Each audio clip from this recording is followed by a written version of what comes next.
Hello, my name is Kimberly Hatcher, and I chose to research the Space Shuttle, the Challenger disaster address that was being made by Ronald Reagan. The obvious event that occurred was when the Space Shuttle named Challenger was launched with 7 passengers, including Krista McCullough. She was a 37-year-old schoolteacher whom was supposed to be the first ordinary citizen in space. The flight happened at 11:38 a.m., and 73 seconds later, the explosion that killed all 7 passengers occurred. It was a horrific tragedy. It was being witnessed live on television by thousands of students that were watching the college trip.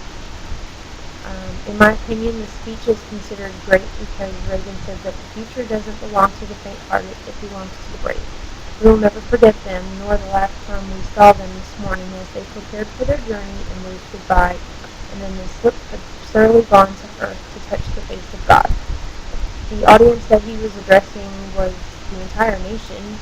At some specific points, he was addressing NASA, he was addressing the school children that were watching, but in general, he was addressing the nation.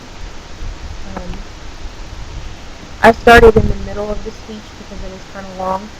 Um, so it says basically that we mourn their loss as a nation together. For the families of the 7, we cannot bear, as you do, the full impact of this tragedy. But we feel the loss, and we're thinking about you so very much. Your loved ones were daring and brave, and they had that special grace, that special spirit that says, give me a challenge, and I'll meet it with joy.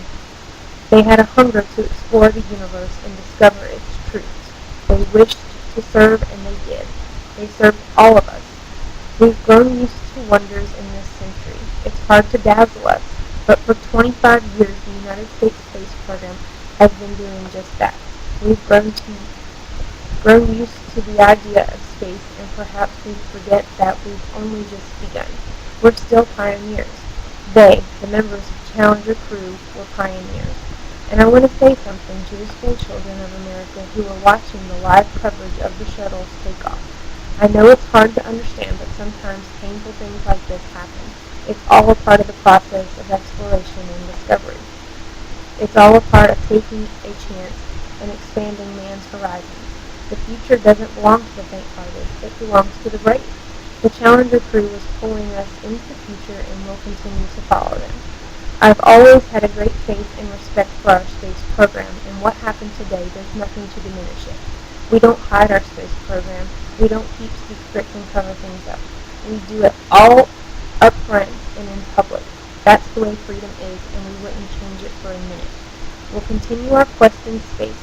There will be more shuttle flights and more shuttle crews, and yes, more volunteers, more civilians, more teachers in space. Nothing ends here. Our hopes and our journeys continue. I want to add that I wish I could talk to every man and woman who works for NASA, who worked on this mission, and tell them your dedication and professionalism have moved and impressed us for decades. And we know of your anguish. We share it. There's a coincidence today. On this day 390 years ago, the great explorer Sir Francis Drake died aboard ship of the coast of Panama. In his lifetime, the great frontiers were the oceans, and a historian later said, he lived by the sea, died on it, and was breathed in it. Well, today we can say the Challenger crew, their dedication was like Drake's, complete. The crew of the Space Shuttle Challenger honored us by the manner in which they lived their lives. We will never forget them, nor the last time we saw them this morning as they prepared for their journey and waved goodbye and slipped the surly bonds of earth to touch the face of God.